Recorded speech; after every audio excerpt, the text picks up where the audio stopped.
ঈদের আগের দিনে ট্রেন বাসে উপচে পড়া ভিড় যাত্রীদের, ট্রেনের শিডিউল বিপর্যয় আর বাসে অতিরিক্ত ভাড়া ও জ্যামের ভোগান্তি নিয়ে ঘরমুখো মানুষ ছুটছেন।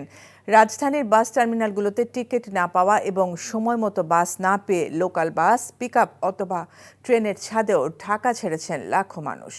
নিয়ামুল আজিজ সাদেকের রিপোর্ট। কর্মের শহর ছেড়ে আপন নিড়ে ফেরার তারা।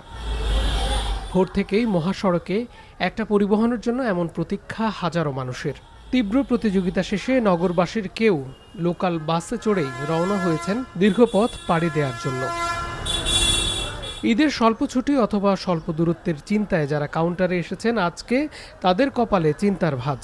টিকিট নেই বেশিরভাগ কাউন্টারে। অনেক কান ধরে বসে আছি, বাজে অবস্থা, যাইতাম পারতেছি না ফুলাফান লইয়া। টিকিট তো দিচ্ছে না আমাদের, একটা বাসে তো মিনিমাম 50টার উপরে সিট, 10টা সিট বের করে খালি গাড়িগুলো তারা ছাইরা দিতেছে, কিন্তু যাত্রী নিয়ে যাচ্ছে না। সিন্ডিকেট করে ওরা, আমরা কি বলবো, যাত্রীরা তো কিছু বলার নাই। এরা যেমনি কবে এমনি তো জানে বলে কাস্টমার যাইবই, বেশি নিলেও যাইবই।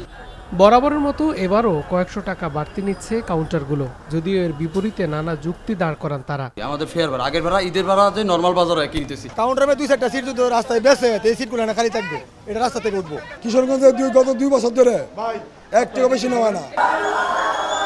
ট্রেনের হুইসেলের শব্দে হুড়োহুড়ি করে প্ল্যাটফর্মে ভাগ্যবান টিকিট পাওয়া ব্যক্তিরা। স্ট্যান্ডিং টিকিট পেতে ব্যর্থ হওয়াদের বেশিরভাগই ঠিকানা ছাদ।